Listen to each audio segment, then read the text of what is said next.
उस किश्ती का वही उसका हिस्सा हूं मैं भी। और मैं रिजेक्ट हूं, पाकिस्तान से मुझे रिजेक्ट किया गया, आज भी रिजेक्ट हूं। और एक उन लोगों की तस्वीर है, टीम जरा चलाइएगा तस्वीरें भी। एक तस्वीर उन लोगों की है जो 75 साल पहले अपने माल, जान और इज्जत की कुर्बानियां देकर भी अपने वतन पहुंचने पर खुश थे। यूनान में कश्ती डूबी नहीं, डबोई गई। बीबीसी की रिपोर्ट में तहलका खेज इंकशाफ, यूनान की बेहिसी और सफाकियत का भांडा फोड़ दिया। कश्ती का हादसा हुआ है, आप जानते हैं कि किस तरह से उसमें काफी ज्यादा पाकिस्तानी थे और कई लोगों की 298 के करीब फिलहाल बताया जा रहा है जिनकी जानें गई हैं। और ये ह्यूमन स्मगलिंग एक तरह की हो रही थी, जहाँ जो लोग थे उन्हें इटली पहुंचाया जा रहा। नमस्कार दोस्तों, आपकी स्वागत। मैं हूं श्रीनिवास। आप देख रहे हैं Shri voice official YouTube channel. Greece में हुई हादसा पाकिस्तान के लिए दर्दनाक वाकया है और पूरी दुनिया इसे अफसोस से दुखी महसूस कर रहे हैं। इलीगल से यूरोप में घुसपैठ करने से कोस्ट गार्ड कश्ती को 7 घंटे तक रोका गया और कश्ती को डुबाया, यानी डूबा नहीं। जो जिंदा बचे उनकी इंटरव्यू से खुलकर आया, ऐसा बीबीसी का कहना। धन्यवाद। देखते हैं आगे की चर्चा।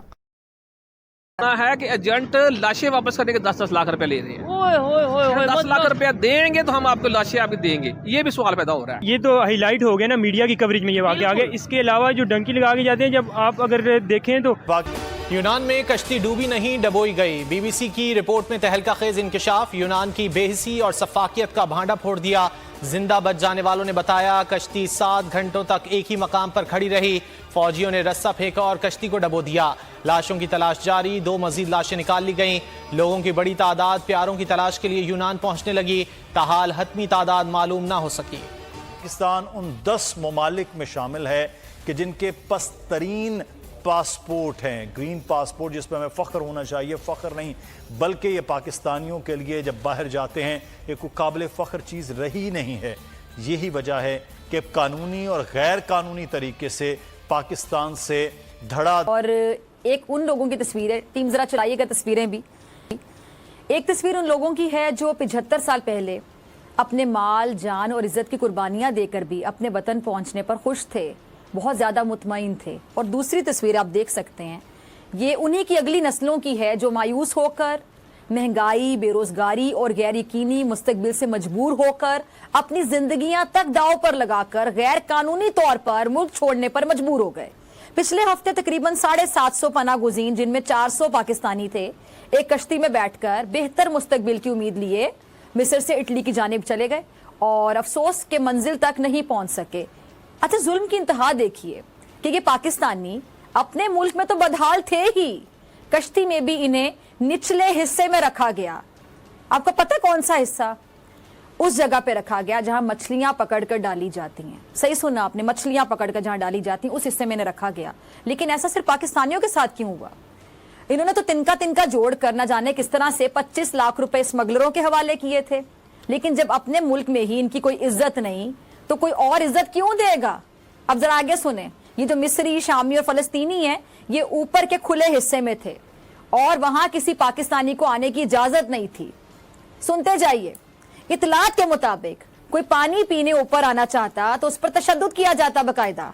औरतें और बच्चे इसी घुटन में, इसी हालत में सामान के साथ आप देख ले कि कई रोज बंद रहे और इसी हालत में दुनिया से चले गए।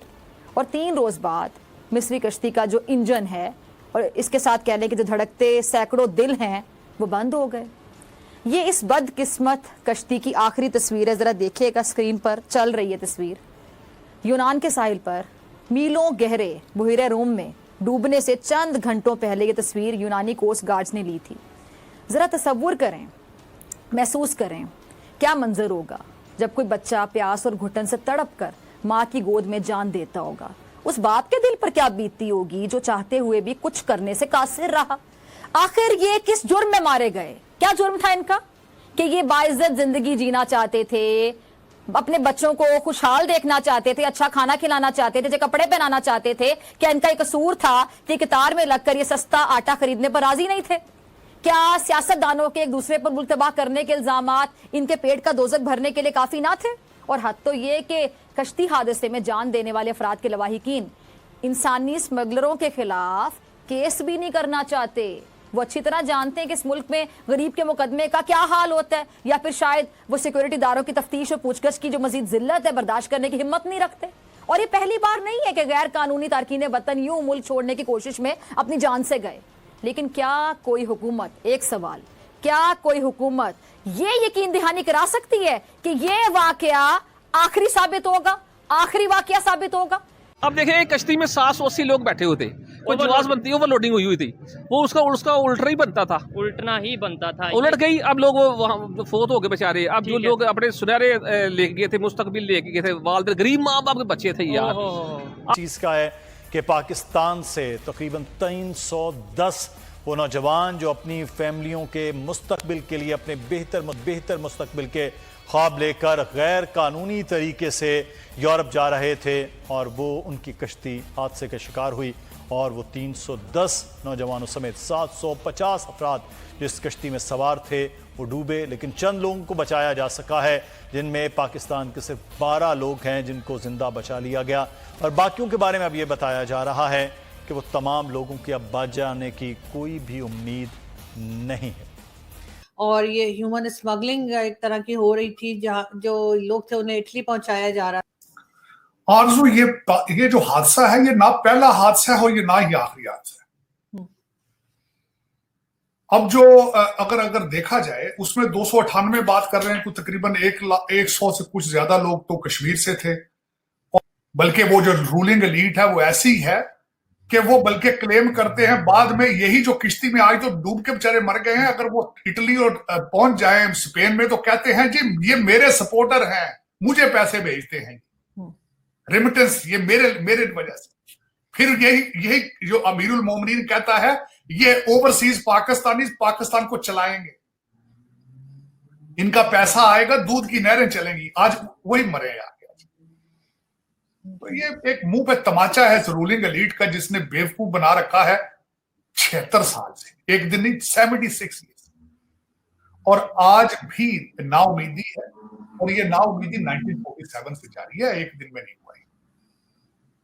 आपकी मैं क्या बताऊं, 1947 में छोटी सी मिसाल बता देता हूं कि 1947 से 1957 तक आपने 7 वजीर आजम चेंज किए थे। क्यों? क्योंकि सारे फ्रॉडिये थे, सारे 2 नंबर थे। नेहरू जी ने कहा था हम इतनी धोतियां नहीं तब्दील करते जितने प्राइम मिनिस्टर चेंज करते हैं, और उसके बाद फिर वो दबा के रखा है उन्होंने, और आज आप खड़े हैं नाउमीद, लीडरलेस, हेल्पलेस, होपलेस। ये आपका स्टेटस है। और एक ब्रिटिश कंपनी थी जिसको ठेका दिया गया था मंगला डैम बनाने का, मीरपुर के पास, झेलम के पास। तो उन्होंने उस वक्त कुछ लोगों को कहा था कि जहां डैम बन रहा है इनको हम डिस्प्लेस करके इंग्लैंड की सिटीजनशिप देंगे, और आज जो है वो उसका तरीकाकार यही है। अगर आप एक इलेक्टेबल की औलाद नहीं है, अगर आप एक सर्टन जात बरादरी से ताल्लुक नहीं रखते, तो आप कीड़े मकोड़े हैं वहां। तो फिर वो कीड़े मकोड़े भागते हैं, चाहे पैदल भागे, चाहे जहाजों पे टिकट लेके भागे। अब मैंने ये भी सुना है कि एजेंट लाशें वापस करने के 10-10 लाख रुपए ले रहे हैं। 10 लाख रुपया देंगे तो हम आपको लाशें आपकी देंगे, ये भी सवाल। ट्रकों में वो इस तरह बंद होते हैं जिस तरह एक पैक को यूं साथ बंद करके ना, मतलब उन्हें सांस आने का एक होता है, उसके अलावा उन्हें कोई चीज नहीं, और खाने को उन्हें कुछ चने वगैरह इस तरह की चीजें बस के जिंदा रहें, उसके अलावा और जैसे यार इंडिया देख लें आप, उनकी 1.25 अरब आबादी है, ज्यादा इसे, बल्कि आप देख लें पूरी दुनिया की सबसे ज्यादा आबादी इंडिया की है, चाइना से भी ज्यादा, बिल्कुल। लेकिन वहाँ IT सेक्शन जो है पूरी दुनिया को इम्पोर्ट एक्सपोर्ट कर रहा है, दुनिया में सबसे ज्यादा। ठीक है, वहाँ के लोग पढ़े लिखे हैं, कंपैरिजन आप देख लें, वहाँ के लोग पढ़े लिखे हैं, वहाँ का एजुकेशन हमसे बहुत बेहतर है, वहाँ की हुकूमत की पॉलिसी से, वहाँ तसलसल से, वहाँ मार्शल लॉ नहीं आए। ठीक हो गया, ठीक है ना। वहाँ आप देख ले कोई मार्शल लॉ आया नहीं आया, एक दफा। अगर आपको ये वीडियो पसंद आई तो सब्सक्राइब करें और बेल आइकन पर क्लिक करें।